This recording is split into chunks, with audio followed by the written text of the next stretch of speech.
Can you see me? Let's see here. Let me put the tripod way down. Way down. And we'll go to landscape half the time, and we're also going to still do these live streams like this half the time. Because these live streams, I can take you guys around the house, and I can show you the fish tanks, and we can do other things. The other one, I can take you to the internet and hang out and talk like that. So, how is everybody doing? We got anybody in here yet? Welcome, welcome. If so, welcome back, my friends, to the show that never ends. Come inside, come inside. I don't know that anybody's here. Let's see. I bet chat will load and there'll be people suddenly here after something or other. Whoa.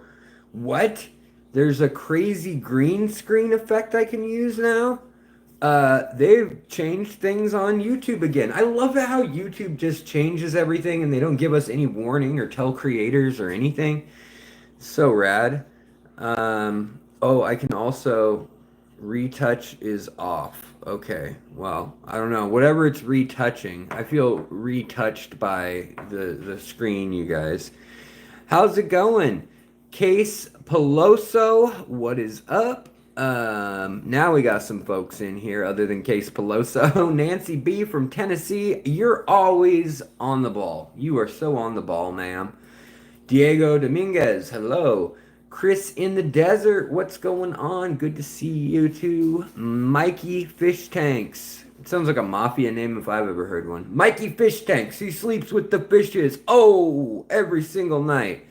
Pisces, House of Pisces, what's up? McM, what's going on? Mr. Belgium. UFO Alex. Yeah, I was for a minute there. Adam Waller, hello, howdy, hi there. B Wood, Jeff Kane, what's up, buddy? Oh boy, I'm a little worried about one of these names here. And Nirvana Aquatics, what's going on? Great to see you, Serena. Nancy B. Let's see here. Cheers, guys. Opening. This is actually today's first Dr. Pepper. I had a Dr. Pepper. It was open last night. Actually, I had two open ones last night. I don't think I drank either of them. You look in better health. Well, thank you. You know, I don't feel like I'm in a ton better health, but I did get a lot of rest last night, which makes a huge difference. Sugar. Great sip of sugar. Wilson Cuevas or Suevas? Chavas? Hello? Charles Wineland, hello, or what? I always mess your name up. I'm sorry, Wyan. So, what's going down, guys? I want to just, I'm open for questions and stuff. But I guess first, you want to see the fish tank. You want to see the aquascape and how it's coming. It's 2 weeks since it's been set. And also, I know a lot of folks, you're looking forward to the fish video about which fish I think would be good to breed for profit / which ones will be popular in the trade in the next year. I have over 400 photos that I've screenshotted, and a lot of them probably won't get used, but some of them will. And I'm now kind of going through, and I kind of was rethinking, like, should I do all the fish that you should breed for profit, or should I do the fish that are going to be cool? And I look back at my old videos, and I guess, okay, I should kind of do it more of a forecast for, like, the fish that are best to be sold for profit in theory, like to be bred at home. So that's kind of whittling down some of my choices because I'm a little torn whether I want to include, like, loaches and stuff like that in that video. So I need to edit down and stuff like that. So I apologize. That's still not out. This week was a bit of a crazy one for me personally with health and all that stuff. But we're getting there, and last week we had like 3 videos come out, and so this week hopefully we get the one tomorrow, and we've had 3 live streams. But let's take a look at the tank, see what's up. Mario says, what's up, Alex? I was just watching your old videos about Dragonstone when I got the alert for this one. Right on. You don't say swim on anymore. Swim on was a, goodbye or whatever, a sign off for the channel, but it was really when everybody had kind of that format. Aquarium Co-op had a cute little saying. The don't forget to be awesome had a little saying. Well, Bentley says that, but of course, the Vlog brothers, Hank and John Green came up with that. But let's turn this around. You know what I look like. Let's take a look at the scape and how it's coming. So basically, I'm running into something that I want you guys to realize. Even Alex, when will my boost plant orders arrive? Silent Mandible, I have no idea, quite frankly. Yeah, I don't know, because I don't know anybody at Boost Plant, really. They've reached out to me a couple times for a couple things, but yeah, I don't know them really. And I don't know how they run anything. But, I'm really, really loving, now that they're swimming together, my Tin Winnie Danios, the gold rings, with the Kythit, the true Kythit fire Danios with their wild markings. A lot of Kythit strains right now are getting watered down. And I'm going to talk about this in the Fish to Keep video, Fish to Breed in 25 video. But I think that these Danio strains really need to be kept separate, and a lot are getting hybridized, but also selected for traits such as more of a certain color, or like lines instead of dots, and long fins. And they seem to do the lines instead of dots and the long fins with everything I see, from Danio raria, the zebra Danio, to they also make the leopard Danio out of those, which is really annoying. But Gerald Fitz, I was going to give you that information about these fish. So the big ones, these are, they're Kythit Danios. They get a beautiful orange color on their fins, and it's translucent. So you only see it from just the right angle, and it's yellow otherwise. And they've got a beautiful peach colored eye with a metallic shimmer. And then they've got this kind of peach, bronze, and brass color with a slight green shimmer on the top of their back that you catch in the right lights. Then the little guys are the Tin Winnie Danios, and the females, which have the bigger bellies, so like this one up here, they have a nice little shimmer and change of color when they're healthy, like this one is. At the back, like right after their eggs, where their eggs are in their belly, and also food. But you see that kind of color change where they're a little translucent. And then the males actually have like a purple, if we see it here, this is a male, or that's a male there too. They have a more of a lavender, lilac to purple color. There's another male. Whereas the females, as you see, are really, really bright, like gold or brass colored. The males have a lilac hint to them. Like this male right here is showing off to spawn tonight, actually. So they want to spawn. I should get them their own tank. But yeah, they are great.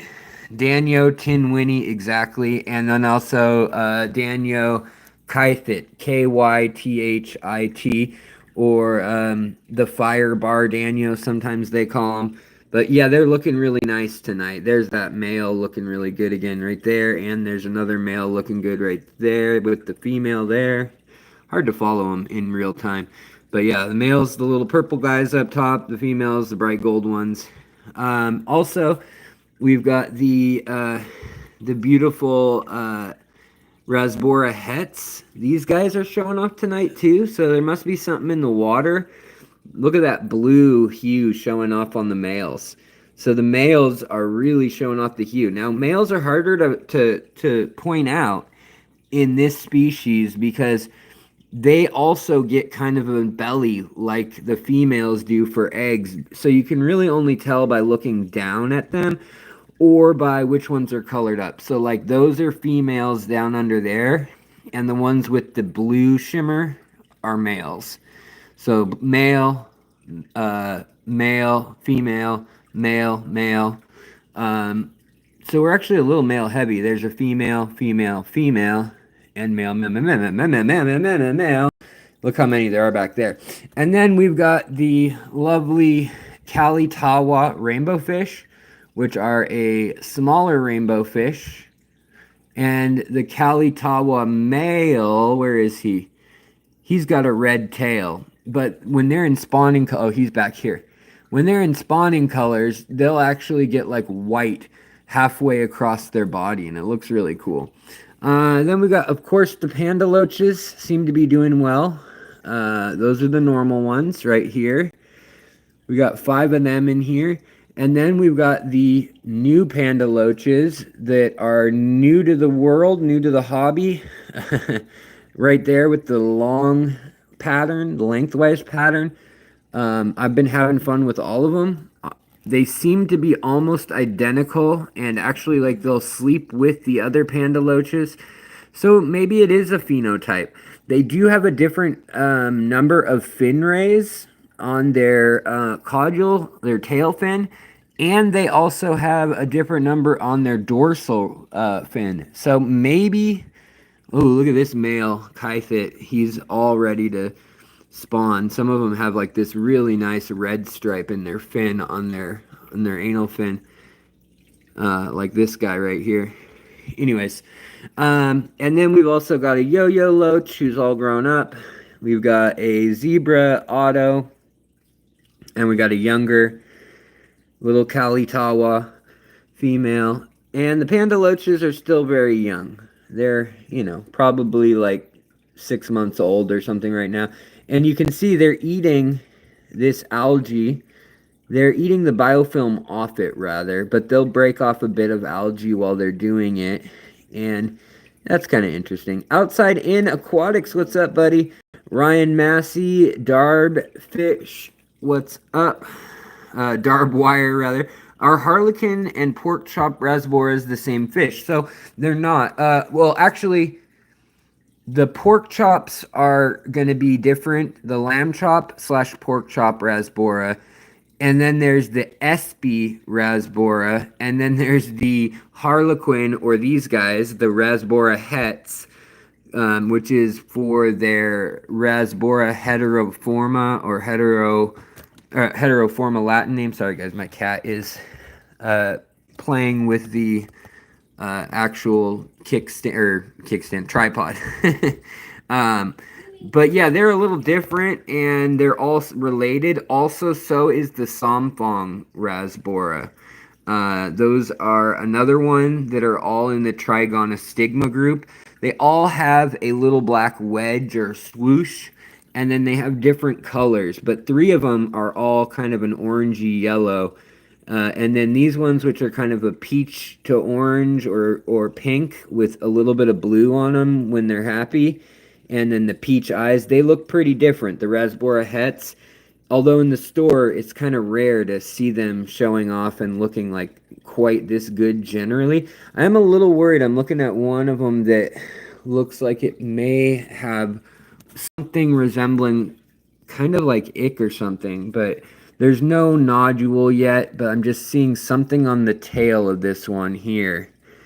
And I'm wondering what's up with that. It could just be damage from another fish or whatever.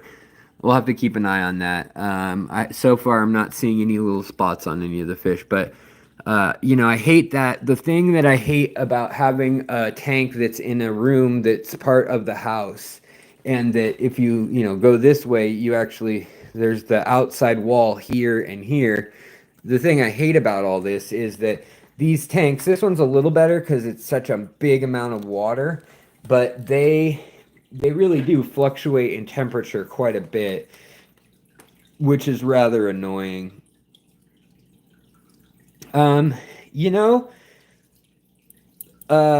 Stephen P, what's going on? And Koro, wait, there's a fish story? Fish story.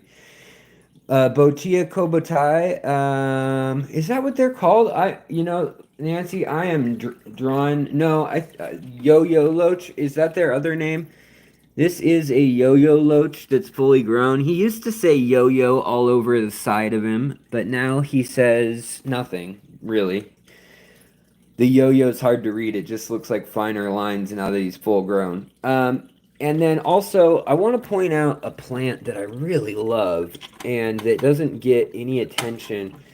But it's cardin.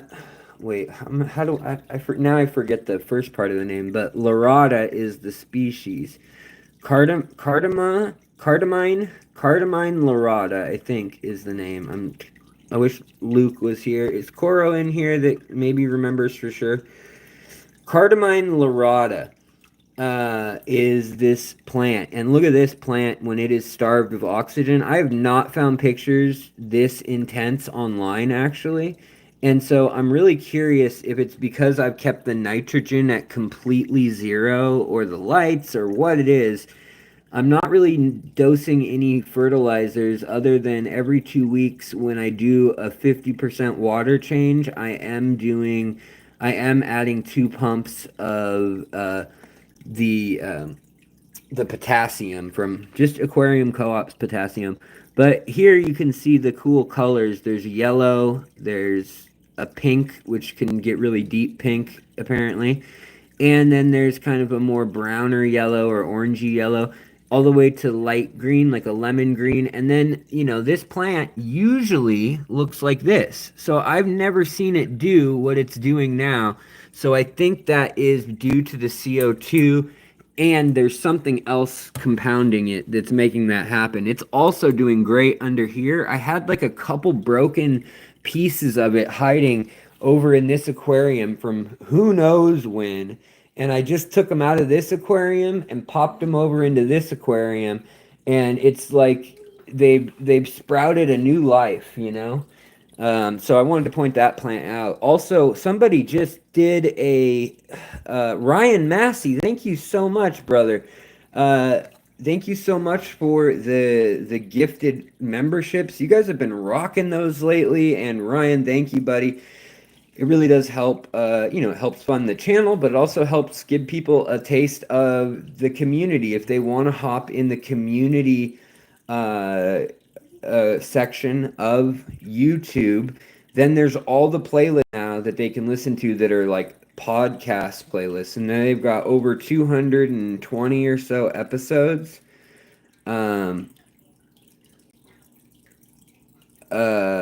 And yeah, I think you'll enjoy those if you haven't listened to them, which you haven't because most of them are privated or hidden or not listed.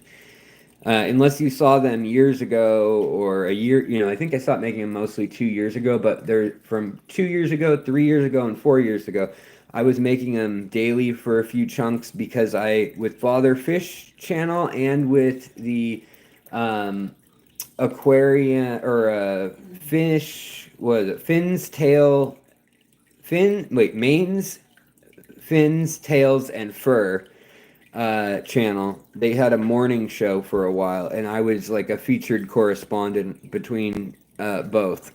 So that's where the audio episodes kind of came from, which started the name change to Fishery, if you weren't around for that. Now, I think it's Botia because, I agree because everything's pronounced in the Latin style, but I don't know if it comes from somewhere different and maybe Botia is a Thai word that they're sampling. And I've never known, I can't find any for sure explanation on whether you're supposed to go with the natural pronunciation in that region, or if you're supposed to go with the Latinized, because Botia, in Latin it would probably be Botia, not Botia. It'd probably be the Botia, kind of rolling off the tongue, more sing-songy. But yeah, I'm not sure exactly how that works, because I've also seen things where it's like Yangtze or the Yangtze River, and how are you supposed to spin that into ancient Latin, or modern Latin? Anyways, I was taught it should be Latinized, even Greek origin words. Yeah. Opinion that makes up German Pinto versus Taiwan Pinto and Boa's Fishbone. Opinion that make up Sandpie, are you talking? So when we're talking about Taiwan versus German pintos, those are just different lines altogether. Taiwan made those using like the Galaxy, well, actually the Galaxy came from the pinto, I guess. But anyways, there's German all the way back to Crystal. There are German like Mischling and crystals and stuff. Mischling is a term that's used everywhere now, but the hobby about 12 years ago, 15 years ago, a lot of people from Hungary, the Czech Republic, Poland, Ukraine, and of course Germany started keeping those shrimp, and they got very, very far in the hobby. Nirvana Aquatics, thank you so much for your gift of memberships. Holy cannoli. You've started a trend. Thank you so much. So yeah, any new members, thanks to Nirvana Aquatics. She's helpful. She is also, if you're tied into the community on Discord, she's also our head mod there, and so helpful. Always posting useful like guides to things like the digital guides and documents to treating fish disease or to plant, identification, things like that. Pretty cool. Matt CC3, I got some Cryptspiralis Tiger. Yeah, love that stuff. That stuff is great. Sandpie says the cross that make it Serrata, Maria, etc. Yeah, so when they did genetic testing for all that on, the two different groups, basically what happened was Japan and more specifically Taiwan and Hong Kong were really far ahead in their different color morphs. They had things back in the day like the Green Hulk, or Incredible Hulk, whatever you want to call it, the Aurora, the whatever they were calling the Super Blues, even hints of metallics and things like that. But they had a cross that with the Tai bees and the Tai Tang bees that Germans didn't have access to, and the Germans basically tried to create something as quickly as they could to match however they were doing it in Asia, but they ended up going at it from slightly different routes, I believe. And that's when it got a little bit scrambled. So there's two pathways, but then what happens if you're in the market in the US and you buy German shrimp that have been line bred in continental Europe for years, and some that have been line bred in Taiwan for years, you won't get mixing true. You'll get different phenotypes, and it'll be a mess if you're not aware of how that's supposed to be going. Yeah, Jess L. Mischling is a really weird term. I know. When I heard that, I was like, are we going like with eugenics or what's happening here? I was a little surprised when I came across that term also. But yeah, let's see here. Garden of Eater is working on a bunch of shrimp yeah, oh yeah, I've been to Grant's house, I don't know, 15 times, probably a dozen times realistically. But I'm friends with Grant and Shelby, and Grant and I have sat. When I did my video on the history of all Caridina shrimp genetics, which you can still stand on. It's an hour-long video, but it's called The History of Caridina Shrimp or Domestic Caridina Shrimp. And that video is super, super in depth on the names of the people even involved, like Monica Polar with the dancing man, how things went from trying to take the crystal shrimp, the reds and the blacks, and how they went from trying to make patterns and dots on those, fishbone, herringbone, whatever you wanted to call it, skeleton, and then how they crossed in the wild genetics suddenly. First with the tangerine shrimp, and then with the Taiwan bees, and you end up opening a whole new world of genetic possibilities. Now, there's also wild genetics that weren't identified until really recently that I didn't even get in that video in the newer strains, like some of the boas and stuff like that. But all the stuff I recorded in that video early, so far that all holds true because they've done the genetic testing. So I just wanted to show you guys a couple things in this tank as updates. So this is the Pogostemon erectus, which I love how it works when there's CO2. Look at that. It's got like a nice purple hue to it at the nodes and then yellow. This is, you might recognize it as the illegal plant, but it is the noxious weed that won't grow here at all. But this one you can see a little closer here. It's got less intense pink coloration. But this here is Hygrophila polysperma Rosenvig sunset, if that's not enough names for you. But it does have a virus that makes the veins white. And then there is another morph that makes the veins pink, kind of crazy. And you can get white veins, you can get pink veins on this particular species. And then these are Rotala blood red, even though they're more of a fuchsia color now. Then we've got Rotala pink or Rotala purple Vietnam, rotundifolia. And then we've also got Hygrophila, or no, maybe it's not Hygrophila. It's Bellum is the species name, but now I'm Limnophilia bellum. I'm sorry, guys. And this one has streaks of red and purple on it. It's very similar to like the Limnophilia hippodroids or hippodroid. And then over here we've got the orange juice Rotala, the mini orange juice, and then we also have more of a couple of the blood red, but again, they're so red, they're like fuchsia.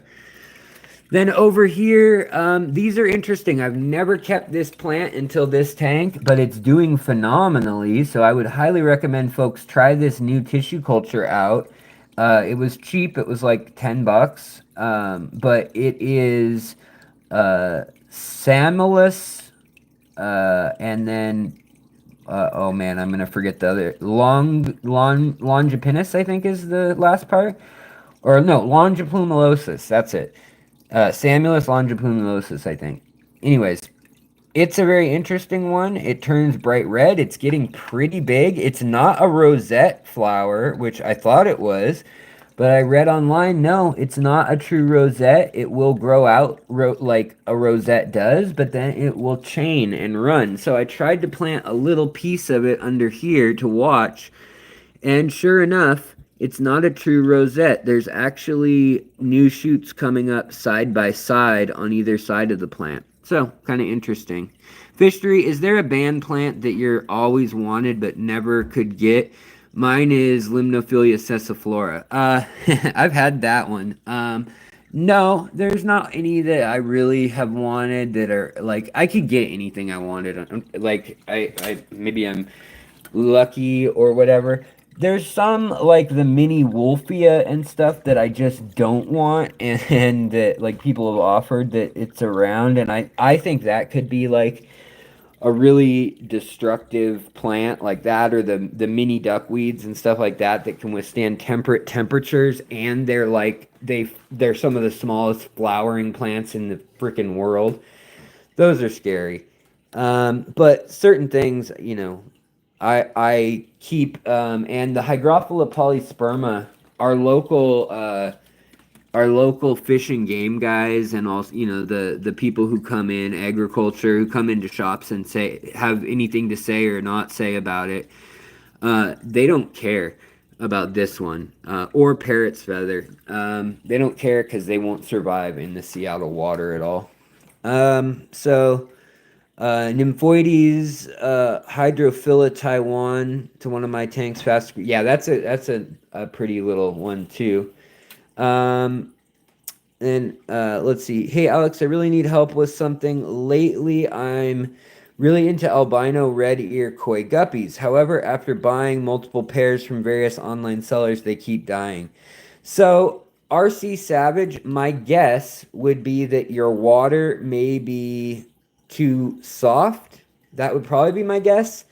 You know, guppies, it depends on what strain. They might only need 72 degrees Fahrenheit, or they might be 80-degree guppies if they're from Sri Lanka. So the things can vary depending on where you're getting them. If they're American, they're probably fine anywhere 74 to 80 degrees, no problem.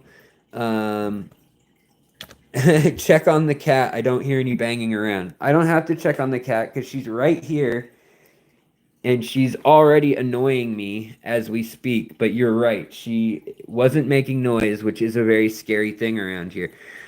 You know, the other thing that happens, but if you have multiple people that you're buying your guppies from, my guess is that it's something on your end, unfortunately. What's your ammonia? Like, are they getting in there, or not ammonia, but your nitrates, nitrites? Are they getting exposed to like 100 parts per million or even 50 parts per million? Make sure your nitrates and nitrites, you want your nitrites at 0, your ammonia at 0, but even your nitrates. When you have new fish, it's best to keep them as close to 0 as you can. I usually keep them at 0 in all my tanks because of the plants that allows it, as well as you can do water changes. But yeah. And then, yes, exactly. Nirvana Aquatic said, I made the disease treatment channel in the free section on Discord. That's something that I think everyone should have access to. That is really cool that she did that, and nice of her, and it has really good work on there.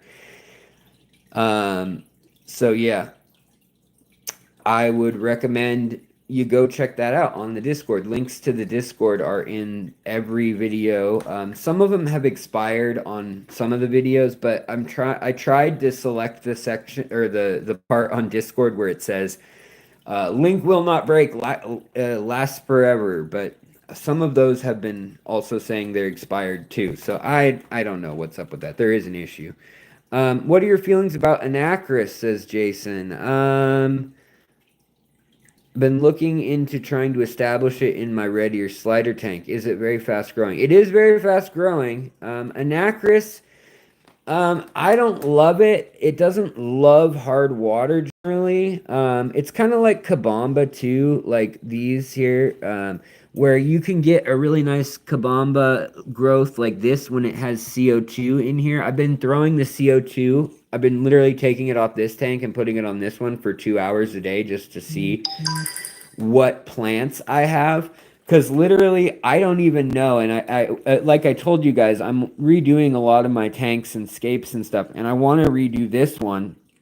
But I literally don't know what clippings are in here. And when I put CO2 in, all of a sudden, oh my goodness, like I have what looked like a Nubius, I'm realizing is Homolomena, which is a South Sudeku Island plant that's very unusual. I've also got a variegated form of Ludwigia that I collected here locally in Seattle that I forgot. But apparently the variegation needs a lot of light to show up, and it was buried, and it's just starting to come back and show up in there. Also, all the hybrids that I made, they're getting easily mixed up. So my Colorado crossed with my Colorado crossed with the Caroliniana. That is these lovely pink ones that are all kind of right here, but I wasn't sure where it stopped. And like, was this one or not? I couldn't tell until I turned the CO2 on, or this for that matter, versus the normal healthy Carolinianas right here. They're much smaller than the hybrids I made from seed by pollinating.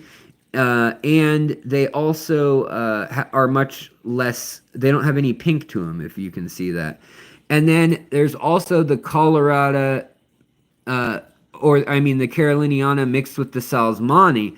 And those have a lovely, weird, purpley, or burgundy even hue to them. And there's only a few that are seemingly doing well. But I can now see those now that the CO2's running.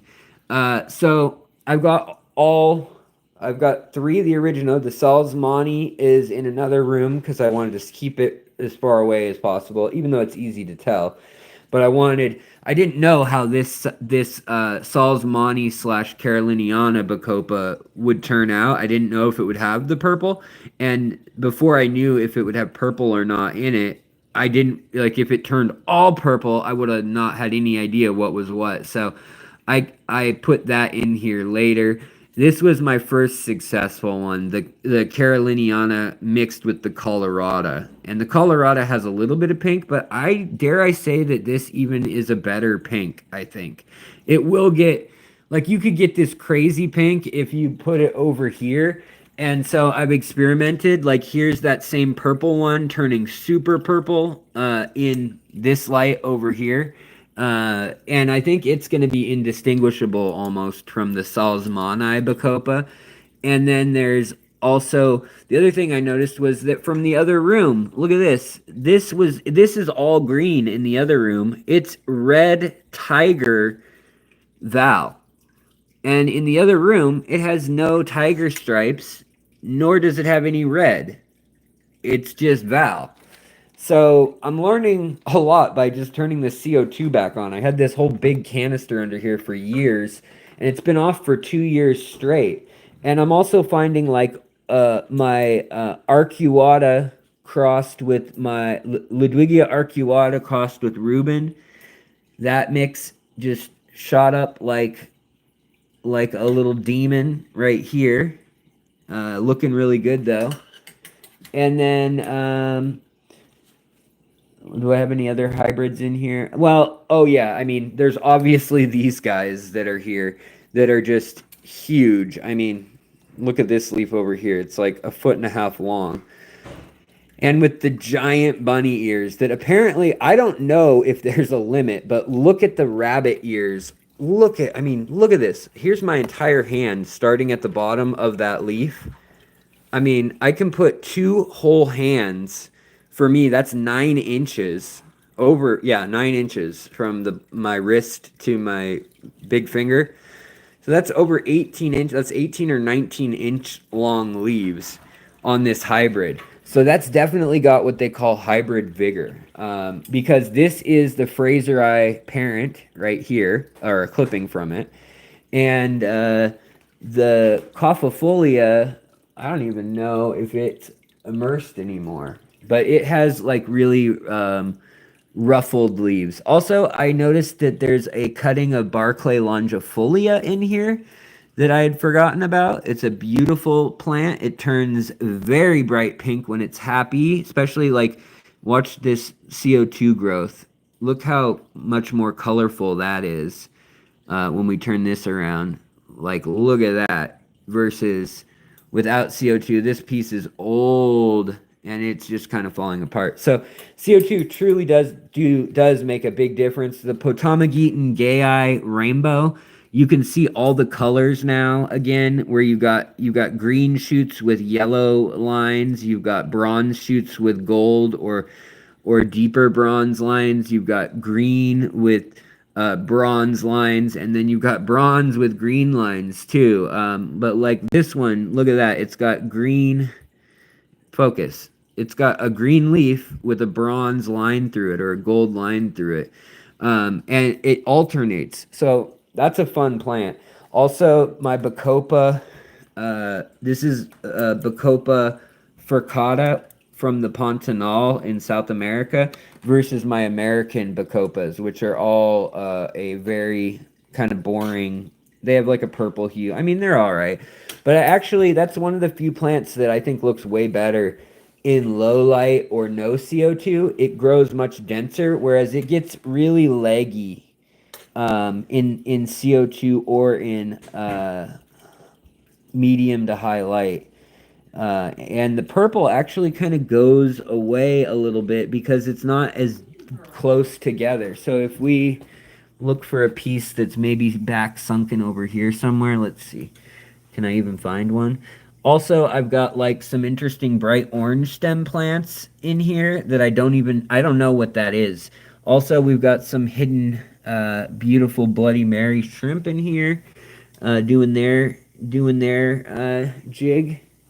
All right, I'll pay attention to the chat. I apologize, guys. I just wanted to show you what was new in the tanks and how much how much like difference you can see with CO2 and good light, and then starving the nitrates out of stuff. Nitrates, people think it's iron, iron, iron for red plants, for colorful plants. Those plants need a bit of iron because they need it to survive. They need a bit of manganese. They need a bit of zinc. They need a bit of nickel. But they don't need any more than that of the iron, really, than their amount to live by, limiting amount, which is very sparse, and it's probably in your tank already. Only like Ludwigia arcuata is one, and Alternantheria renickii is another one that a lot of people have, or temple plant. A lot of people will keep those and use iron and see that it makes it redder, and they'll assume that that's true for all plants, but it's really not. Mr. Williamson, are you feeling... Oh, wait. Man, now... Hold on, guys. Let me refresh chat. It froze on me. Is it going to reload? Come on. Come on. Come on. Come on. Come on. Be true. Oh, yeah. Yeah. What the heck is going on? Let me... What? All right, hold on. Let me go to a different thing. Oh, do we have another gift? Holy smokes, we got another gift of memberships. Thank you so much. Keith 746, we got a gift of 5 Fishery memberships. Welcome aboard, new Fishery members. Go to the community tab. Go to your playlist tab, or the playlist I've made. You now have access to a whole bunch of new material, over 200 episodes. Alex, are you doing low and slow CO2, or as much as the fish can handle, or some middle ground? Steven, I am very cautious, as you probably learned. I'm not too crazy usually with my plans. I'm very like change one thing at a time. And so what I'm doing with the CO2 in the new tank is, since all those fish and everything has been in there all set up now, a total of, it's been since around Thanksgiving that we've been building that up, but the carpeting plants and everything, all that hasn't really been set in there and in motion until maybe 2 or 3 weeks ago. And that is when the CO2 really started pumping, but it was going at one bubble every 4 or 5 seconds. But I love those Fluval diffusers. They're really great. Hold on, let me just wet my palate. They're really good, and they're cheap. And a lot of people don't give them credit or whatever. But this little diffuser, I've cleaned it with vinegar. Just put some vinegar over it, and then rinsed it off afterwards, and then a little bit of baking soda after that to try to make sure I equalized it all or whatever, countered it. But that is like $8 or $9.99. Sometimes you can find it for $7.99, and that is my CO2 right now at that rate. This is the fastest I've had it go, and it is a really fine-tuned CO2. So we are at half throttle on how much gas could be coming through. It could be coming through at that much, but we've got a bubble every half a second to every 3/4 of a second. And that leads us with this much, but the off-gassing, a lot of off-gases in this setup, especially with the hang off the back across from it. When I have put the little green tester on, I've never even gotten like a turquoise or half green color. So it's I'd say on the medium side to be careful. It may even be technically on the low side from what people are doing these days with like diffusers and atomizers and everything all together working. A lot of people now run oxygen counter to the atomizer. What I've always been curious was if you could somehow make a semi-stable gas out of nitrogen and run that in a tank. I'm sure there's research on it, but I just haven't explored it yet. nor do I understand the physics of nitrogen as a gas really in the atmospheric conditions or in aquatic conditions. Might be one of those things where it bonds immediately and creates like N2O or NO2 immediately, and there's no way for it to be anything else other than nitrous oxide or nitrogen, some sort of sugar, I guess, simple sugar.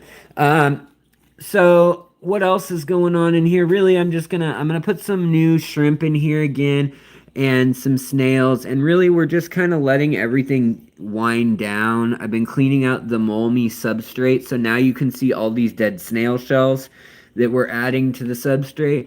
Also, I'm kind of excavating the roots just out of curiosity to like, because I was able to plant, like it felt like dirt all the way here, like muddy dirt. And now that I've been excavating with the turkey baster, like a little bit each day, I've realized that my hard, compact substrate, which makes sense, is about an inch above that rust line if it's not interrupted. And in spots like this, you can't really tell what's going on very well. But over here again, you can see that rust line. But this tank, I mean, 8 years old, so it's kind of a it's kind of been going a long time. And you can see over here how where my substrate, the aqua soil that I put here, ends right here. So this has all been made in 8 years, and then I took away the fluffy. So, I mean, kind of not deep or anything, but it's interesting. I still want to get an oxygen monitor, an O2 monitor tester. They're very expensive, it appears, like $600-700 for a decent one. But that's one thing I'd love to do some experiments on, like if it's true that like a hang off the back filter oxygenates a tank enough, or if a tank like this, if I've got Danios swimming around the top, will they oxygenate their waters enough? Or do you really need something moving like there? Or is that enough to move anything and oxygenate the water here? Like, how does it move throughout the day? Does it move throughout the day, or is it just in the immediate area of where the surface tension's been broken? I mean, I've assumed all these things, but I kind of want to like scientifically see them. So that's one thing I want to do, Stephen. A reliable two-stage regular for sure, Dr. Tracy. Hey, Dr. Tracy, can I use a weld? Yeah. Definitely a regulator for special needs is better. I mean, you can, if you know what you're doing and what you want. The problem is like you need a needle valve. Like it depends on how much you're using of whatever. Like how big is your tank? How big is your diffuser? If you have some nano tank, probably not a good idea to use bigger stuff. If you're running 120 gallon, then maybe it does make sense. And if you can figure out that, really the main thing you want is that water chamber though. You don't want to just go off pressure valves. You want to go off some sort of volume of water and being able to see what the bubble valve is doing. That's really how you count it. I ignore the pressure for the most part, really. That's a thing that the pressure with CO2 is something I kind of ignore, other than I turn it up if it's not a steady, trickle. But the thing is, if you have this deeper, you're going to need more pressure in theory. But those water chambers may invalidate all that anyways. I'm not 100% sure. I've blown seams on the little plastic casing before I've ever gotten CO2 to come up from like when I've tried it in a 3 foot deep tank, like at my old shop where I used to work at. So I am kind of curious about that pressure and like how they do that for a big like show aquarium in public. I am getting an algae though in here that I never have seen in my tanks before. I've seen it in other people's tanks and I've seen it in the hobby, obviously. But that staghorn algae. And I've got all these amanos in here, and you'd think that they'd be doing their job. Maybe they are a bit. Like I've got the red one, that's the Aquatic Arts crew. They've also got the yellow amanos there. Where are they? They were back here, like when we started filming. Oh, there's one hiding right under there. And then we've also got all the Malawa shrimp that are just chilling over here. And I mean, there's so many of those Malawa shrimp in here. When it's time for the lights to go down, they come out, and there are probably 50 of them in here, and they all come out and they start working on all the plants and all that, and they're very delicate. You know, that's another thing that people kind of forget, is that how great Amano and shrimp are, and Malawa shrimp. Okay, so we just had a fish lay an egg. I don't know which fish it was, but check this out. I'm going to point to it, right? Can you guys follow the end of... Well, hey, there's a Malawa shrimp I didn't see. But right at the end of where I am, there's a little white dot on the plant right here. Nope, now it's on the floor. But that was an egg that fell from the fish above. So one of the fish is spawning. Let's give them some food. Let's make them go crazy. Let's go crazy. You guys, I appreciate y'all joining me tonight, too. It's always nice. It's always nice in Mr. Rogers' neighborhood to have some company. I like that tank because anything I put in it, there's like a bunch of loaches in there. There's a bunch of... Oh, the only thing there isn't a lot of is stuff that eats dead things other than... Well, the Malawa shrimp will. But there's so many... All the trophic levels in this tank are so well represented. This is a magic feed, the Aquarium Co-op Nano feed, magic feed. It's very messy if you don't have a lot of fish, because see, it starts drifting down and it kind of stays midwater. But if you've got loaches and amanos or cory cats and autos in with your midwater fish, or like Danios are a perfect example, Daniels will just smash this stuff. They love it. But just make sure you have a cleanup crew. Otherwise, you end up with quite a bit of biological debris. These guys over here, these these little gold Pethia, they're sold as Pethia gallus, but they're really not. They're Pethia aurantis. And then there's also the little Endler guppy guys in here, crosses. That's really, and the pencil fish, all that's in here. And they all have small mouths and will eat that fine.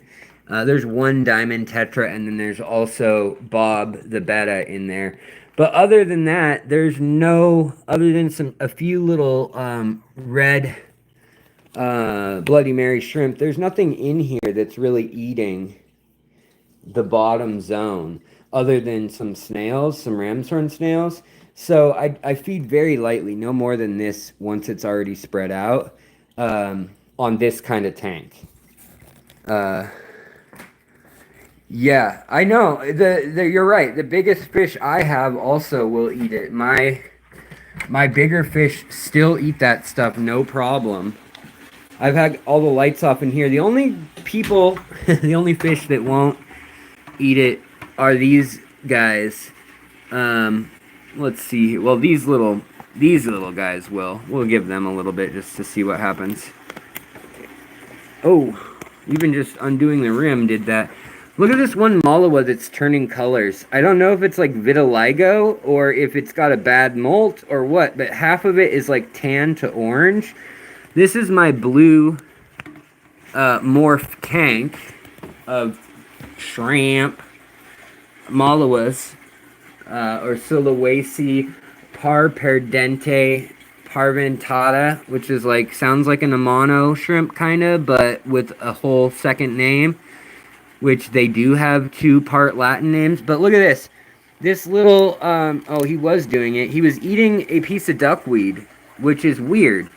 My little fish, my little Elosomas in here, have been known to eat. They've got some anacris or elodia from the local lake.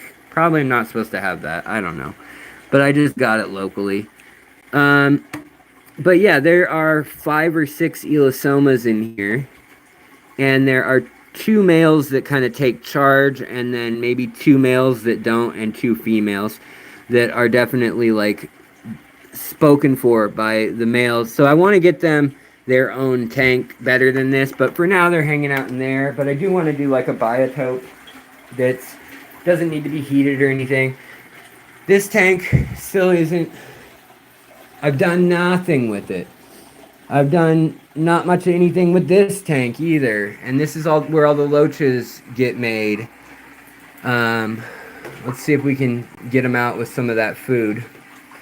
And then, yeah, I hate to say it, but I'm not making as much progress as I wish I had. So remember, this was all green water for a while. Still need to clean it all right now. And then we've also got the Liberty Mollies. Well, the Liberty Mollies are fine and doing their thing. They've had babies. There's babies all over up there. There's a lot of babies at the top. But I'm just kind of, I don't love them. They don't do a lot. And they don't have super interesting social dynamics. Like some live bearers really do some interesting things. Like pygmy swordtails.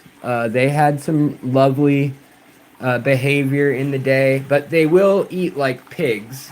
So, I mean, they're shy. They're very shy fish. But they'll eat like pigs eventually. And then in here, we've really cleared out a lot of what's in here. Now it's really the Danios, a few natural gouramis, and a few checkerboard cichlids, as well as my Mate tetras. And then I gave my neighbor all the jade tiger barbs that were in here. I think they're all out of here now. And then we've got the natural honey gourami. Fishery, Lowboy, Rescape, Livestream. Oh, I know. You know, the thing is, I've been invited over several places now to go aquascape at like Chang's shop, Moonlight Aquatics. And so I'm tempted to go there, but I've got so much work to do here. Like this tank needs to be cleaned and also worked on. But I want your guys' opinion because I don't know what in the hell is going on in this tank, to be frank. But Val is a very delicate plant, even though it's like one of the hardiest plants. This is that red tiger jungle Val, right, that we have in the other tanks. This has been in a lot of tanks, but look at right now. It's melting like none other. Like this is going to be an ammonia and nitrate problem like within days.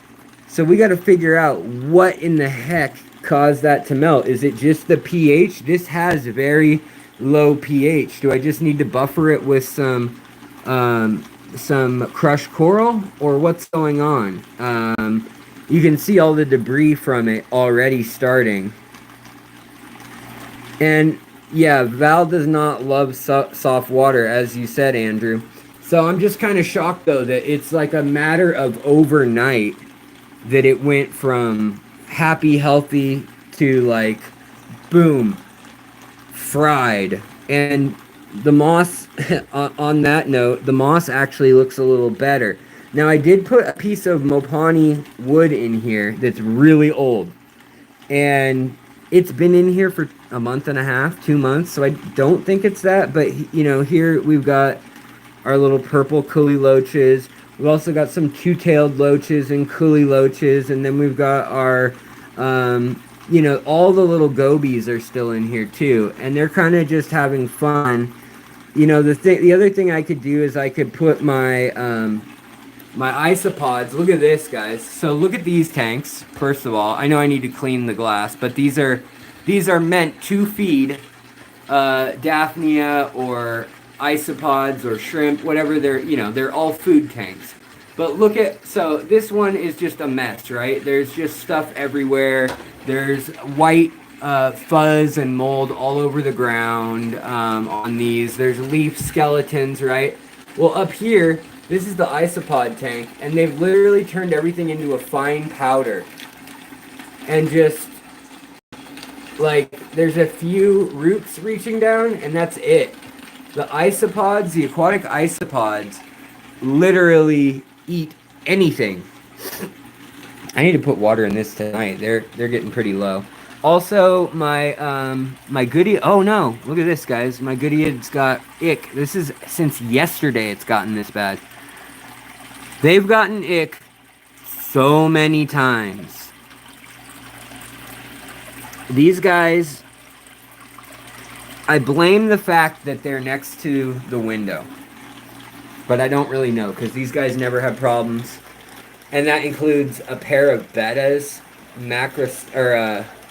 maculosa. Also here we've got a number of males and 2 female bettas. Oh, there's our little white-cheeked gobies eating their scuds out of the bottom there. And then here, oh, I thought we had our forktail. It's just another purple coolie loach. Anyways, there's some forktail loaches in here that are really cool looking, but they never come out. And then also we've got in here, of course, we've got the grow out of of those guys. But I don't know what I'm going to do with all these goodyids. Nobody wants them. And I can't just have tanks of goodyids eventually. So I don't know. Oh yeah, these guys, I didn't even feed them and they're starting to come out. So these guys are great. I love them. They're all doing well. All the little barbs and all the little, there are the little mini black stripe cichlids in here, but really it's those guys, the zebra floating loaches or hovering loaches.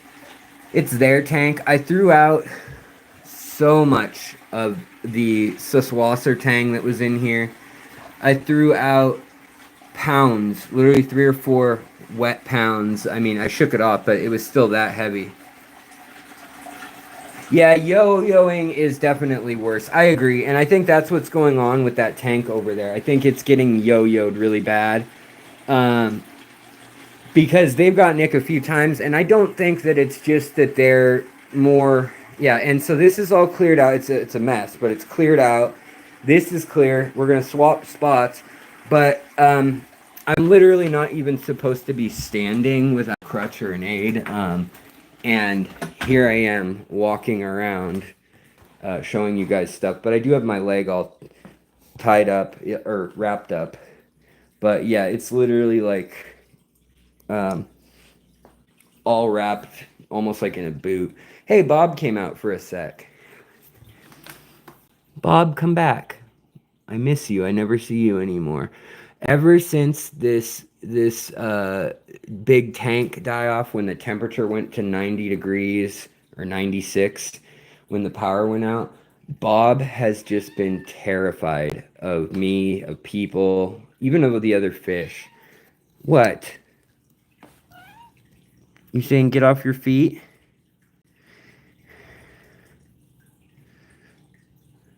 What did you bring here? Where did you rip that off of? Where did you rip that off of? Where did you rip that off of? So, yes, it's a kitty fish, a catfish. She's a very bad kitty fish. She's a very bad catfish. But guys, I gotta get going. My wife and I are going to get some dinner. We're going to get a burger, and fish and chips is what she wants. Gosh, it's hot in that fish room though tonight. Tonight, it's finally cold outside where you can see your breath and stuff. We haven't had a hard freeze all year. Love the reflection of the cat in the tank. Yeah, you know, she has been going on top of the tank and sitting there. And she's not trying to get the fish. She's just trying to drink the water and, like, itch her mouth on the log, which I think is marking her territory. So, yeah. Well, thanks, you guys. Thanks, Keith. Aquatic Moose. Love you too, buddy. Nirvana Aquatics. You're getting snow in Texas. Okay. Well, I mean, depending on where you are in Texas, that's okay. But I know where you are, and that's weird. Yeah, it's a Wells catfish. That's right. So. Oh, you can barely see my breath out here. Let's see if I step out here. Yeah, you can see it better, but it's nice and cool out here. It feels good. And I'm steaming. Let's see if you can get the effect that I'm seeing. Yeah, there we go. I'm steaming from the fish room. Does that mean I'm evil or good? Take care, Alex. Is it okay to put a link for Stephen P's live? Yes, hell yes. I'd love it if you guys go watch Wet Your Plants and hang out with Stephen P. 2003 Aquatics. He's a very knowledgeable dude, and I vouch for him. Go check out Stephen P. 2003 or Lucas Brett's, whatever. You know, I'd rather watch Stephen P's channel personally. So follow that link that Nick just put in there if you want. Check that out. And I'm going to wrap it up. Wrap it up, wrap it in. Let me begin. Don't battle me. Something that's a sin. Yeah, okay. I don't remember all the words. Sue me. All right, guys. I will see you later. Maybe I'll try to squeeze in an extra live because I feel so bad that it takes so long to edit this video about the fish to buy in 2025 for breeding. But yeah, I just, you know, sorry guys, I've been dealing with a lot and trying to work on a few tanks to make them look super good and figure out what's going on with all these plant species and separate them, trim them, prune them, and name them, and then set them aside. And then I'm trying to clean up the mulm and everything, clean up the functionality of the tank, which I could maybe make some videos about that. I just don't know if it's too boring. It's like watching me turkey-based substrate and say something for 5 minutes. But anyways, guys, I appreciate you all so much. Thanks for hanging out with me. I'll see you next time on Fishery, and hopefully I'll have a short episode out soon about the Panama Canal and how the new channel they dug is literally connecting the Atlantic and Pacific Ocean, and like lionfish and all sorts of other crazy stuff are now connecting to oceans that have never been connected. Well, they haven't been connected for 7 million, 11 million years or something like that. Anyways, much love, you guys. I'll see you LHR. Bye. Well, I got a woman way over town.